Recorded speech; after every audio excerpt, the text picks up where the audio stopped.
A couple of days ago, it was announced that Pokémon FireRed and LeafGreen were getting ported to Switch systems. And this drop was kinda wild. Not because I haven't seen these games in a while, but because the trailer dropped in the middle of the night, when people had their sleep caps on and had just finished their moisturizing routine. They also had the pre-orders available on the eShop a little bit before the trailer dropped, and everybody was freaking the freak out. And this drop, unsurprisingly, is causing quite the debate with fans. Some people are pissed about the $20 price tag, while others think it's reasonable for a game that's not super easy to obtain these days. Others are saying Kanto again, which so valid, girl, but it is the 30th anniversary of the original release of Pokémon Red and Green, so I'm not too shocked. The internet has been more aflame than me cooking dumplings in a pan for the first time, and yeah, girl, it was rough. Speaking for myself, for me personally, I'm really excited about this port to Switch. Pokémon LeafGreen was my very first Pokémon game and entryway into this series, and that has become so important in my life, and without it,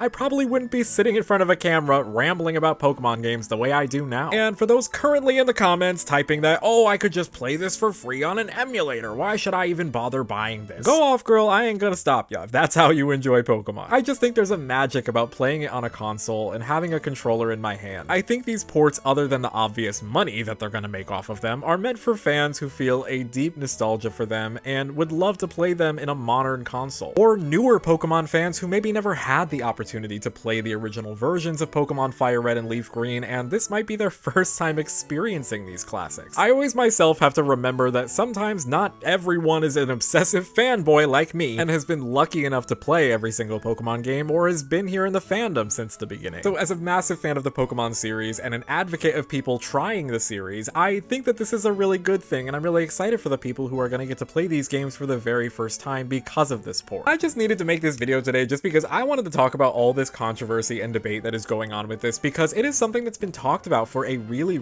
long time, of porting these classic games over to the Switch, a classic collection, just bringing them to Switch Online. Like, a bunch of people have been wanting it, and now that we're getting it, it's a problem? Yeah, girl, I don't know what Pokemon fans want anymore. I feel like we're just screaming, hooting, and hollering, and yelling about literally every single thing that gets announced, whether it be good or bad. I get the concerns. I understand there are people out there that may not want to pay $20 for something like this, but I think that $20 for something like this is absolutely reasonable. I mean, not only are we porting a classic of a game that is kind of hard to obtain actually these days if you're not doing an emulator, and also the fact that this is going to be Pokemon Home compatible is amazing and probably one of the best selling points of this. Having the ability to transfer all of these Pokemon from Pokemon FireRed and LeafGreen is going to be amazing, and probably the first time that a lot of people are going to be able to do anything like this. Being able to transfer these Pokemon into Pokemon Home is honestly going to be really cool and fun, and I'm so happy that they did this and didn't just put it on the Switch Online, because we can now have Pokemon Home compatibility. I, for one, back in the DS days, never got around to having Pokemon Bank. I just didn't download it. I didn't really know what it was, and I didn't understand at the time that it was something for transferring Pokemon.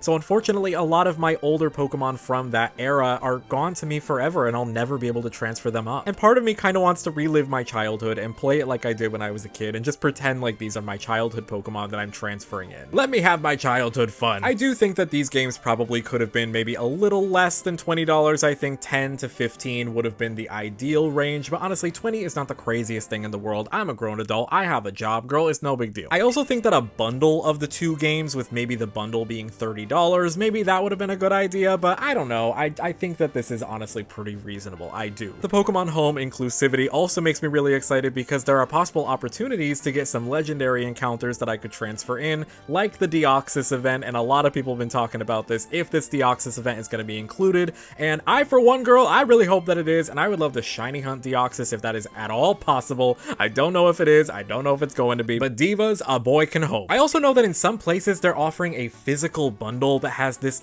amazing glowing orbs with the starters in them, and girl, I wish that this was something that was being offered, because I'd probably buy it. We're probably just gonna get a keychain or something, I don't know, a sticker, a poster, something like that. Paper's the easiest. Just speaking for myself, I do intend to get Pokemon LeafGreen over Pokemon FireRed just for the time being, because obviously Pokemon LeafGreen was my first experience, so this is the one that I want to relive. And also the version exclusives for Pokemon LeafGreen. If you have never seen the list of the version exclusives between these two games, I don't know why you would ever pick FireRed, honestly, because all the divas, the dolls, they're all in Pokemon LeafGreen. Ninetales, Starmie, Mixeli, Misdreavus, Sneasel. I mean, all of them. They're all right there. And then don't even get me started on like Victory Bell and Slowbro. Like, I understand if people love Arcanine. I get it. I understand, but I think I'm just a little bit biased. I know what I like, what can I say? But who's to say down the road if I ever come up on another $20, maybe I'll just decide to go and get Fire Red as well, who knows, but for now I'm only getting Leaf Green. This also has me really excited for Pokemon Day. I mean, I was already excited, I'm already through the roof, but I'm also keeping my expectations in check because that is something that everybody should do